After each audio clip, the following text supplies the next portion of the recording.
সেই কথাটাই শোনালাম। কেন ওই লোকটা ওই সময় এ কথা বললো যে আমি 2 ঘন্টা ঘুমাই? আপনি কি স্বাভাবিক মনে করছেন? বলতে আমার যত সহজ লাগছে, বিষয়টা এত সহজ না, কারণ আমি নিজে তো পরীক্ষিত। ঘুমের পাওয়ার আলা বড়ি খাওয়ার পরেও আমার ঘুম আসতো না। আর তার বিনা চিন্তায়, কোনো চিন্তাই নেই, আমার তো মনে হচ্ছিল যে আল্লাহ যেন নিজে ফেরেশতা পাঠিয়ে তার কানের কাছে এই কথা শোনাচ্ছে, আল্লাহ তাখাফু ওয়ালা তাহজানু, কোনো ভয় নেই, কোনো চিন্তা নেই। এই আয়াতের তাফসীর পড়তে গিয়ে আমি 2টা বিষয় পেয়েছি।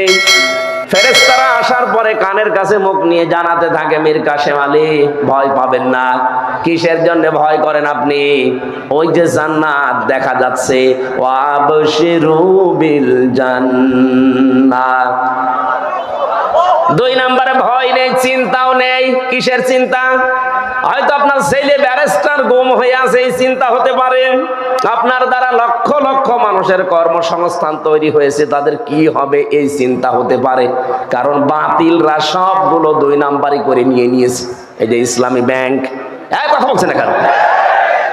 যতগুলো প্রতিষ্ঠান তিনি বানিয়েছিলেন ইবনে সিনা সহ, অধিকাংশগুলোই বিভিন্ন কায়দা কৌশলে বাতিলরা সব নিজের মন মতো নিয়েছে।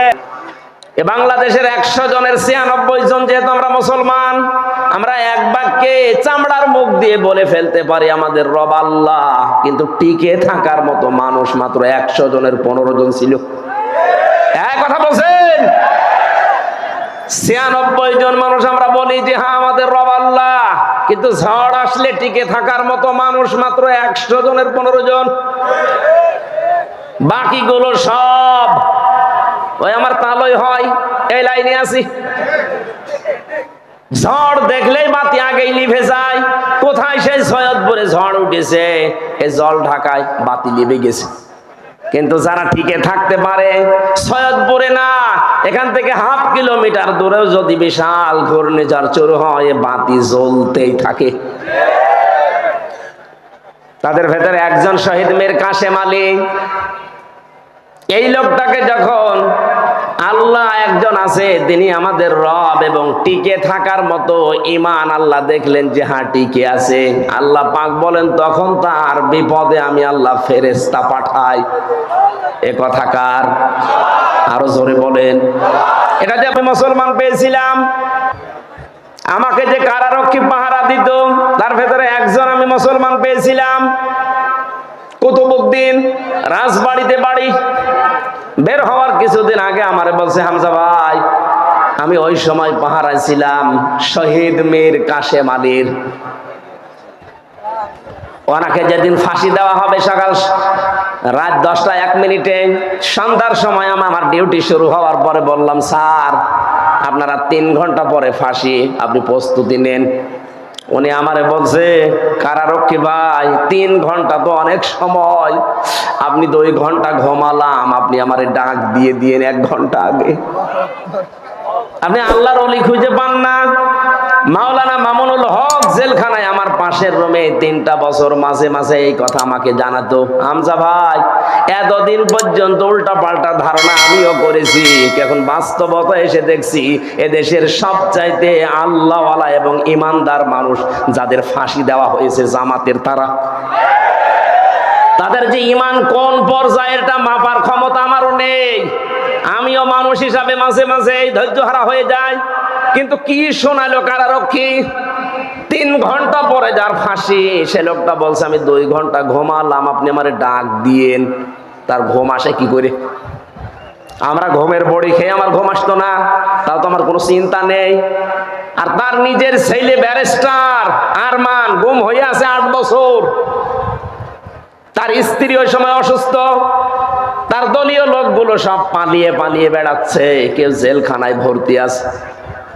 বাংলাদেশের ভেতরে একটা ম্যাগনেট ছিল, হাজার লক্ষ মানুষের কর্মসংস্থান তৈরি করে দিয়েছে। সেই লোকটা মাত্র 3 ঘন্টা পরে ফাঁসি বলছে আমি ঘুমালাম। দেখলাম ঠিক 2 ঘন্টা পরে ডাক দিলাম, উনি উঠলেন। গোসল করার পরে, ওযু করার পরে এসে নামাজ শেষ করে আমারে বলছে এবার চলেন। চলেন মানে আপনি যদি নিয়ে যেতে না পারেন তাহলে জল্লাদকে ডাক দেন, কারণ সময় আর বেশি নেই, মনে আছে শ্বশুর বাড়ি যাবে, তাড়াতাড়ি করছে। সিরাজগঞ্জবাসী কোরআন হাদিসের বাস্তব ব্যাখ্যা বের করে আমাদেরকে ভালো করে এই জায়গায় জানা লাগবে দুনিয়ায় প্রকৃত কাফের কারা। আমি তো এনাকে আন্দাজে কাফের ফতোয়া দিতে পারবো না, কথা বলে না। আমি তো আন্দাজে আপনাকে কাফের ফতোয়া দিতে পারবো না, আমি তো এনাকেও দিতে পারবো না। আমি তো যে আন্দাজে কাউকে কাফের ফতোয়া দে, ও কালকে আমার নামে বদনাম করে বেড়াবে। উনি যদি আমারে বলেন দলিল দেন আপনি, আমি যে কাফের, লোকটা মনের মধ্যে কষ্ট পর্যন্ত পেতে পারে। এই জন্য এবার আমরা কোরআনে তাকাবো দুনিয়ার ময়দানে কাফের কারা। সূরা বাকারা ২য় নাম্বার সূরা, এটা পাবেন আপনি প্রথম নাম্বার পারার ৪ নাম্বার রুকুর ৩৯ নাম্বার আয়াত। আল্লাহ পাক বলেন আল্লাযিনা কাফারু ওয়া কাযযাবু বিআয়াতিনা, আল্লাযী অতঃপর যারা কাযযাবু অস্বীকার করে বিআয়াতিনা। এখানে আয়াত বলতে চিহ্ন নিদর্শনকে বোঝানো হয়েছে। বিসমিল্লাহর বা থেকে সূরা নাসের সিন পর্যন্ত কোরআনুল কারীমের মধ্যে আমার আল্লাহ রাব্বুল আলামিন যত আয়াত নাযিল করেছে, এই আয়াতগুলোকে সমষ্টিগতভাবে চিহ্ন নিদর্শন বলা হয়। এই জন্যই আপনি তাকিয়ে দেখবেন কোন আয়াতের মধ্যে ফিরাউনের কথা, কোন আয়াতের মধ্যে নমরুদের কথা, কোন আয়াতের মধ্যে বাদশা আবরাহার কথা, কথা বলে না। আল্লাহ এটা দিয়ে বোঝাতে চায়, ও দুনিয়ার মানুষ, এই জমিনের ময়দানে নতুন করে আব্রাহা, নমরুদ, ফেরাউন, জালেম হওয়ার স্বপ্ন দেখো না। যুগে যুগে যারাই এই দুনিয়ার ময়দানে সত্য জিনিসগুলো পাওয়ার পরে অস্বীকার করেছে, অমান্য করেছে, মিথ্যা প্রতিপন্ন যারা করেছে, আমি আল্লাহ তাদের সঙ্গে ভালো আচরণ করি না। আপনি ফেরাউনের দিকে তাকান, আজও সুটকি হয়ে আছে। আল্লাহ নমরুদকে বিদায় করেছে যে একটা ল্যাংড়া মশা দিয়ে, আবরাহার মতো বড় জালেমকে আল্লাহ বিদায় করেছে আবাবিল নামক পাখি দিয়ে। ইতিহাসগুলো আমরা সবাই জানি, কিন্তু শিক্ষা নিতে চাই না। আর যদি আমরা এইসব জালেমদের জীবনী থেকে শিক্ষা নিতে পারতাম, আর ওই শিক্ষা নিয়ে যদি জীবনটা সাজাতে পারতাম, এই জমিনের ময়দানে কোনদিন নতুন কোন স্বৈরাচার দাঁড়াতো না। এই জন্যই তো কোরআন বলছে কুল সিরু ফিল আরদ ফানজুর কাইফা কানা আকিবাতুল মুকাদ্দিবিন। আল্লাহ পাক বলেন আমার জমিন ভ্রমণ করে আর দেখো দুনিয়ায় যারা সত্যের অবাধ্য হয়েছিল, সত্য বিধান পাওয়ার পরে যারা মিথ্যা প্রতিপন্ন করেছিল, আমি আল্লাহ তাদের সঙ্গে কি আচরণ তাই না করেছি। এই দুনিয়ায় কাফের চেনার প্রথম নাম্বার দলিল হচ্ছে যারা কোরআনকে অস্বীকার করবে, কোরআনের চিহ্ন নিদর্শন পাওয়ার পরে যারা মানবে না। এই দুনিয়ার ময়দানে যারা কোরআনের ব্যাখ্যা বিশ্লেষণ শোনার পরে মিথ্যা প্রতিপন্ন করবে, আল্লাহ পাক বলেন উলাইকা আসহাবুন নার হুম ফিহা খালিদুন। আমি আল্লাহ রাব্বুল আলামিন এই মানুষগুলোকে জাহান্নামে চিরকাল রাখবো। কথাকার আরো জোরে বলেন, জোর হলো না? উলাইকা শব্দটা ইসমে ইশারা।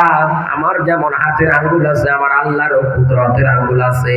সিরাজগঞ্জবাসী আল্লাহ দেখাচ্ছে তার কুদরতের আঙ্গুল দিয়ে এই মানুষগুলো কারা দুনিয়ায় যারা সত্য বিধান, নাজিলকৃত বিধান পাওয়ার পরে অস্বীকার করেছে, মিথ্যা প্রতিপন্ন করেছে, আমি আল্লাহ এদের বাসস্থান করেছি জাহান্নামে, তাও চিরকাল করে এদেরকে রাখবো ওই জায়গায়। সিরাজগঞ্জবাসী আপনার যেন ভয় হয়, আপনার যেন চিন্তা টেন্ডেন্সি তৈরি হয়, আপনার যেন চাওয়া পাওয়া হয় যে আল্লাহ জাহান্নামটা তুমি আমার জন্য হারাম করে দাও। বিশ্ব নবীর হাদিস বলছি, মরণের পরে পাপী বান্দাদের সামনে জাহান্নামকে শিকল পরে টানতে টানতে নিয়ে আসা হবে। জাহান্নাম যখন পাপী বান্দাদের সামনে এসে দাঁড়িয়ে যাবে, জাহান্নামের গর্জন তীব্রতা বেড়ে যাবে। আল্লাহ রাব্বুল আলামিন ফেরেশতাদেরকে ডাক দিয়ে বলবে, ফেরেশতারা জাহান্নামকে ভালো করে শিকল দিয়ে ধরে রাখো। জাহান্নাম গর্জন করবে আর ডাক দিয়ে বলবে, আল্লাহ ওই মানুষগুলোকে আমার পেটে দাও। এত দেরি করো কেন তুমি? আল্লাহ তাড়াতাড়ি করে ওদের আমার পেটে দিয়ে দাও। ফেরেশতারা পর্যন্ত জাহান্নামকে আটকাতে পারবে না শিকল দিয়ে ধরার পরে আল্লাহ সঙ্গে সঙ্গে এক ফোঁটা পানি ছিটিয়ে দেবে। ফেরেশতারা জিজ্ঞাসা করবে, আল্লাহ এটা কিসের পানি? আবে হায়াতের পানি, না হাউজে কাউসারের পানি, না জান্নাতের কোন নদের পানি? আল্লাহ ডাক দিয়ে বলবে, ও ফেরেশতারা, এটা হাউজে কাউসারের পানি না, এটা আবে হায়াতের পানি না, এটা জান্নাতের কোন নদ নদীরও পানি না, এটা আমার বান্দাদের চোখের পানি। আমার যে বান্দাগুলো দুনিয়ায় তাহাজ্জুদের নামাজ আদায় করার পরে এই দুনিয়ায় অপরাধগুলো স্বীকার করে নিয়ে পণ প্রতিজ্ঞা করেছিল, আল্লাহ জীবনে আর অপরাধ করব না। এই অপরাধগুলোর জন্য দুনিয়ায় তারা অনুশোচনা করতে গিয়ে চোখ থেকে যে পানি ঝরিয়েছিল, আমি আল্লাহ তাদের এই চোখের পানি বৃথা যেতে দেই নাই। আজকের দিনের জন্য আমি আল্লাহ নিজে জমা করে রেখেছি। মানুষের এই কান্নার পানি যখন দেবে জাহান্নামের দিকে ছিটিয়ে, জাহান্নাম পিছনে চলে যাবে। এজন্য সূরা তাওবার আয়াতে আল্লাহ ডাক দিয়ে বলেছে, বান্দা এই দুনিয়ার ময়দানে হাসো কম, কান্না করো বেশি। অথচ আমরা হেসেই যাচ্ছি। দুনিয়ায় হাসি ছাড়া আমাদের মুখের মধ্যে কোনো কিছু আমরা লক্ষ্য করি না। অথচ আল্লাহ পাক বলছে, বান্দা দুনিয়ায় হাসো কম, কান্না করো বেশি। এই যে লোকটা বসে আছে, আপনাদের এলাকার মানুষ, পরিচিত মানুষ, এই মুহূর্তে যদি কান্না শুরু করে দেয়, এখানে উপস্থিত আমরা যত মানুষ আছি সঙ্গে সঙ্গে ওনাকে জিজ্ঞাসা করব, ভাই আপনি কেন কান্না করেন? কথা বলে না কেন? এখানে আশেপাশে যারা আছে জিজ্ঞাসা করব, কেন কান্না করেন? আমাদের কথাও যদি উনি শান্ত না হয়, এলাকার লোকজন পর্যন্ত এসে জিজ্ঞাসা করবে, এটাতেও যদি না হয়, শেষে ওনার পরিবার আসবে, ওনার সন্তান আসবে, ওনার স্ত্রী আসবে, ওনার মা বাবা আসবে, কথা বলে না, কান্নার কারণ জানতে চাইবে। দুনিয়ায় একটা মানুষ কান্না করলে মানুষ তার চাহিদা পূরণের জন্য এগিয়ে চলে আসে, অথচ মরণের পরে জাহান্নাম দেখার পরে যারা আফসোস করবে আর চোখ থেকে পানি ঝরাবে আর কান্না করবে আর ডাক দিয়ে বলবে, ইয়াকুলু ইয়া লাইতানি কদ্দামতু লি হায়াতি, আল্লাহ আমার জীবনের প্রতি আক্ষেপ, আমি কি করে আসলাম।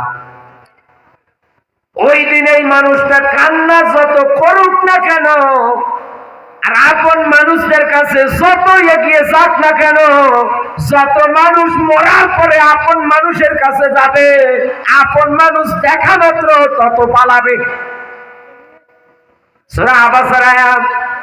ওই দিন মানুষ ভাইয়ের কাছে যাবে, বাবার কাছে যাবে, সন্তানের কাছে যাবে, স্ত্রীর কাছে যাবে, সবাই বিপদ থেকে বাঁচার জন্য আপনজনদের কাছে দৌড়াদৌড়ি করবে।